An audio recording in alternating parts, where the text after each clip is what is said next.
Okay, AV issues. Can someone quickly lend a hand here?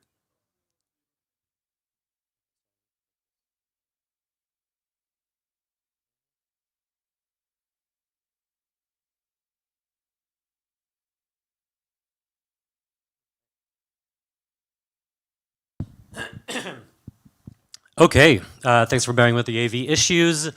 Hey, welcome to the most exciting track in ECC. So thank you for staying all day long for me.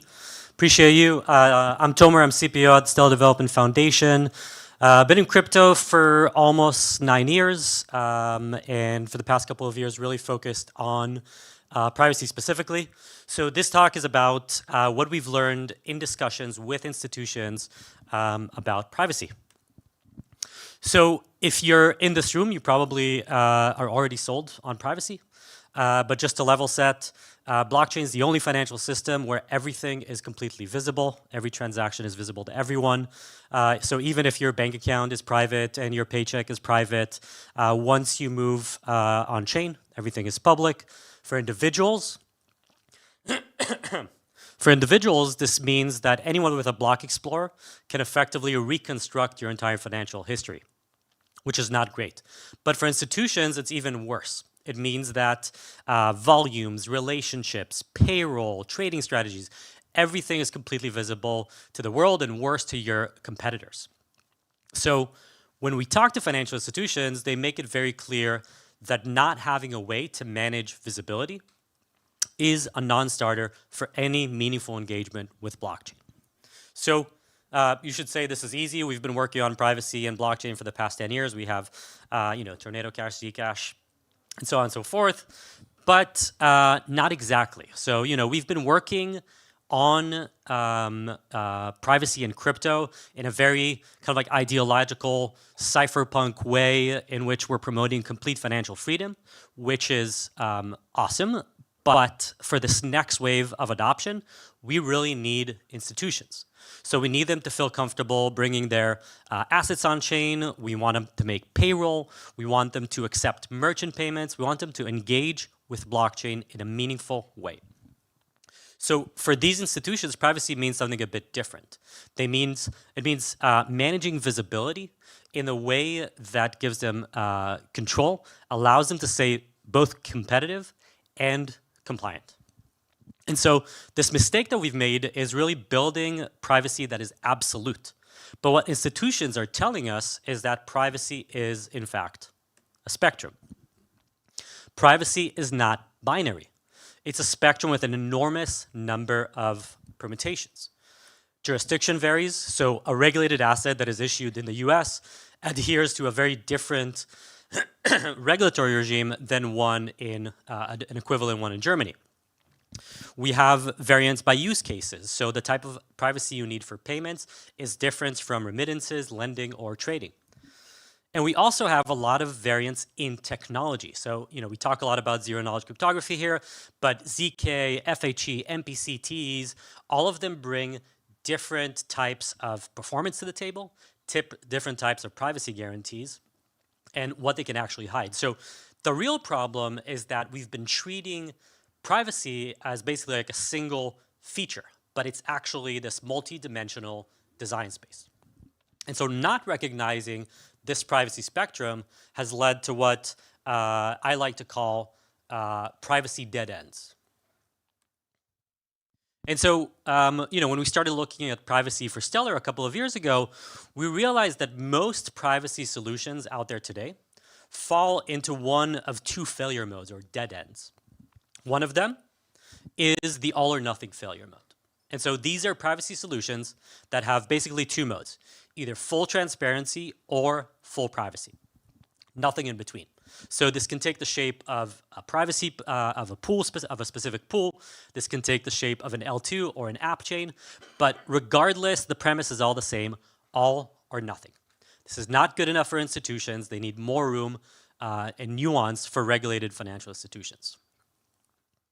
The other failure mode is the permission chain, which is a bit of a sensitive topic here. I've been in crypto for almost 9 years, and I think that permission chains are something that every couple of years, like new ones emerge, they die off, and then suddenly they reemerge. And I think that one disturbing thing we've seen recently is there are more permission chains emerging, and this time around, it's on the premise of privacy. Now, yes, they're private. They're private because it's a database on your computer, right? And so, what we're seeing is that institutions are looking for open participations network. They see the value of interoperability. They see the value of composability, verifiability. And so permission chains or centralized databases are a dead end. Okay, so how do you avoid these type of privacy dead ends? We think the answer is simple, by having a clear architectural separation in the privacy stack. So transparency should come first. The base layer should stay open and auditable. This might come as a surprise given that this is a talk about privacy, but transparency is a core value proposition of blockchain for institutions. The fact that an executive at an asset management company can go into a block explorer and see the circulating supply of an asset and see the high-level distribution, that is not a bug, that is a feature. They love it. We want to make sure that we provide this value moving forward. And so we suggest on top of that, layering in building blocks for privacy. So the base layer should provide the primitives that enable privacy without enshrining a specific privacy protocol. We've seen L1s try to enshrine privacy protocols. It doesn't end well. Sometimes it's buggy. Sometimes it's just, sometimes it's obsolete by the time it comes out. And so what we did at Stellar is take a building blocks approach. We actually launched the X-ray protocol upgrade a couple of months ago, which introduced a very rich set of zero-knowledge cryptography primitives so that you can come and build whatever privacy protocol you want on top. And that's the final layer, privacy protocols on top. Different protocols for different privacy guarantees, different administrative controls, and different underlying tech. And most importantly, there will be many privacy protocols, and that's okay. So we keep talking about these different privacy protocols for different use cases. Let's give some examples. And so I want to focus on private payments because there's a lot of interesting stuff happening in DeFi in general, private trading, etc. But these are still a ways out, and payments are by far the most important, most immediate use case. And in private payments, we're seeing two major families of privacy happening these days. One of them is confidential tokens. So confidential tokens hide the what? They hide the payment amount and they hide the balances. But the sender and receivers are still visible. So this is great for when counterparty relationships are known. For example, in a payroll situation, everyone knows that I'm employed by SDF, so that's not a problem to disclose. But with that said, the amounts and balances are. So there are a bunch of different implementations of this. We at Stellar are part of the Confidential Token Association with others like OpenZeppelin and Zama, and we're in the process of building an implementation specifically for that. And the nice thing about confidential tokens is that even though they deliver a fairly narrow sense of privacy, it's still something that is usable, has value, and more importantly, it's scalable, and the compliance story is fairly easy because the counterparties are known. The second family we're seeing, the second family of private payments are privacy pools. So these are payment protocols that hide both the what and the who. So funds are mixed together so that senders and receivers are not shown, they're hidden. And this provides anonymity on top of confidentiality.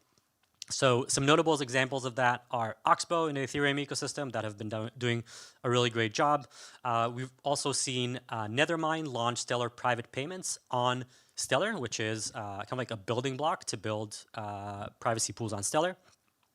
And privacy pools have a much stronger privacy guarantee, but they inherently mix funds. So that's dangerous because it means that legitimate funds can be commingled with illicit funds.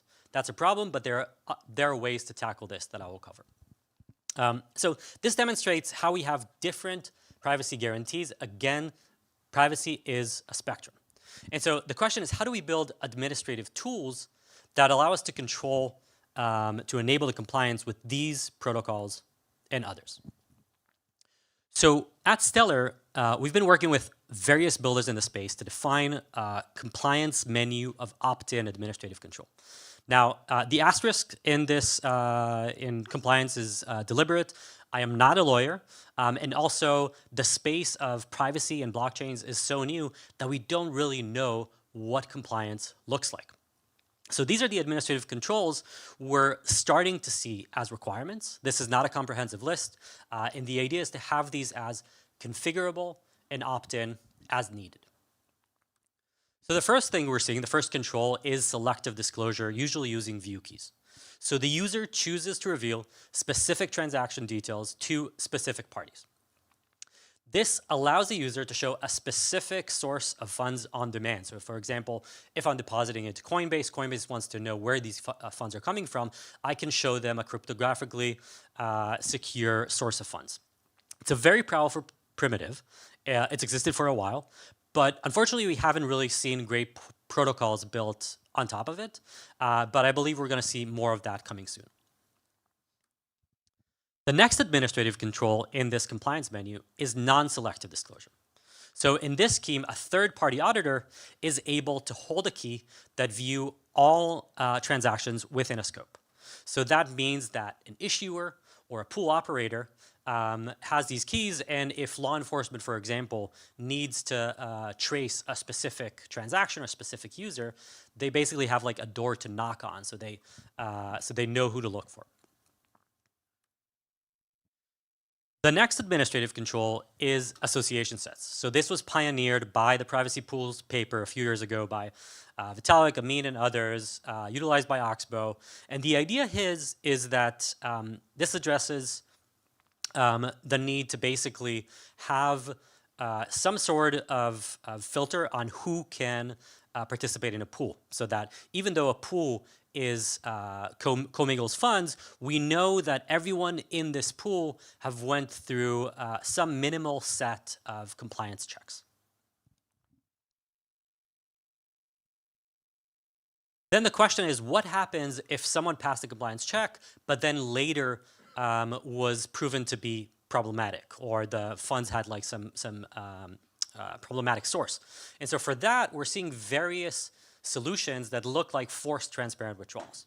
So the idea is basically if you're removed from the association set, you're forced to withdraw, but not in a private way. So your privacy guarantees are not maintained, but you're still in control of your funds. Oxbow calls this rage quit, but we're seeing a lot of these type of use cases coming up. And the last one is clawback. So yes, clawbacks are a bit triggering for us in crypto, but tokenization is at full speed. Regulated asset issuers require clawback, and if we want them to participate in a meaningful way, then yes, we need to have clawback capabilities. Again, this is a privacy compliance menu. You don't have to choose all of them. Different assets, different use cases are going to see different ones.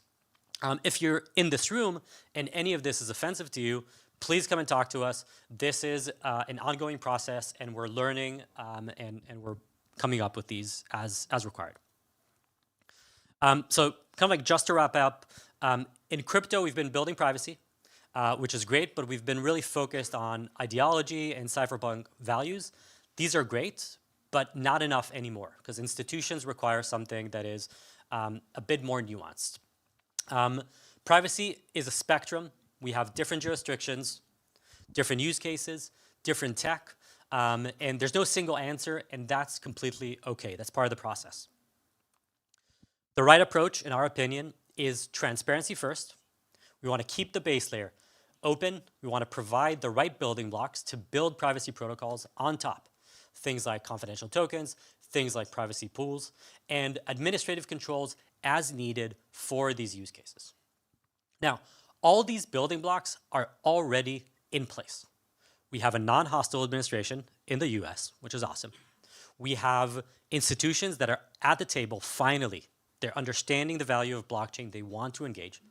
And we have a lot of tech that is already in place. And so there are no excuses. We're building privacy that doesn't break the chain. And if that's interesting to you, awesome. Come build with us on Stellar. Thank you so much.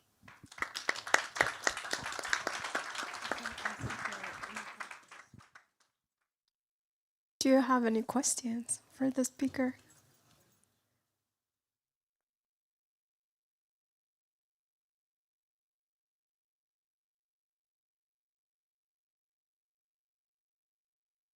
Great talk. I would just to know if you can mention some product or example of the clawback in the privacy, how it works, because I haven't seen it in production yet.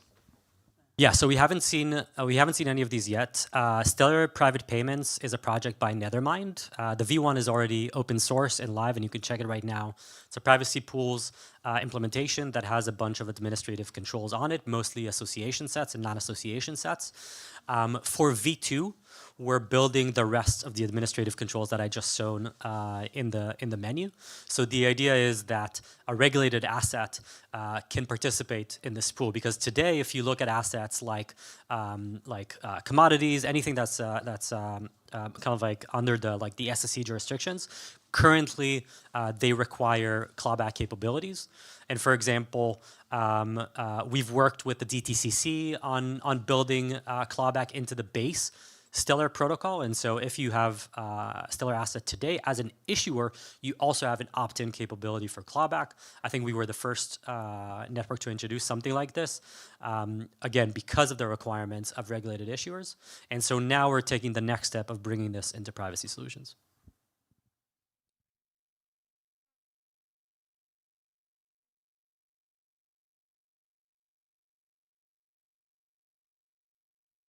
Great. Super interesting. Thank you very much. It's a very thorough understanding and landscape of privacy, I think, today. I'm super curious about the use cases that you're seeing that some of these institutions or companies are wanting to have on-chain and that are requiring some levels of privacy. Yeah, I think the immediate ones are payroll. We're seeing a lot of demand for payroll, especially even for us at SDF, for example. You know, we're in the U.S. We're really big on dog fooding our own tech, but payroll is something that we've been unable to achieve until now because of the lack of privacy. And I do believe that by the end of 2026, we can have full payroll on chain. We're hearing from merchant solutions. You know, PayPal, a really great example. They launched PYUSD a couple of years ago. They launched PYUSD on Stellar a few months ago. They really want to do merchant payments, but it's not realistic to do that without some form of privacy. And then I think probably one of the biggest one is basically tokenized kind of like real world assets, because we're seeing a lot of regulated assets. Like you know, we have $1.4 billion worth of assets on Stellar right now, RWAs, and there's a limited capability of distribution right now because of the lack of privacy control. So that's something that I think will be like a huge kind of like multiplier for the adoption of RWAs. Thank you.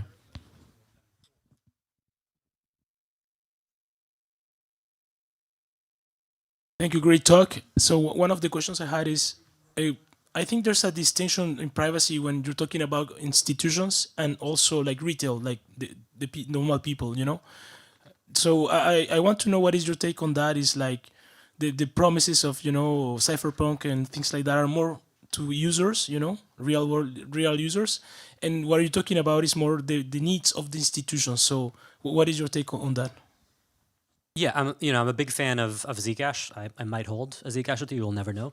But the reality is that at the end of the day, this separation of institution and retail doesn't make sense, because at the end of the day, you need to be able, if you want meaningful retail adoption, you need to make your money useful. Money useful means interacting with institutions. It means your employer being able to pay you in crypto. It means you being able to make a purchase in crypto, right? So yes, there is kind of like a limited set of use cases for like peer-to-peer transfers, and if you're in like, you know, Noisebridge in San Francisco and you want to hang out with your buddies and like, you know, move Zcash around for fun, great. I love that. That is not what adoption looks like.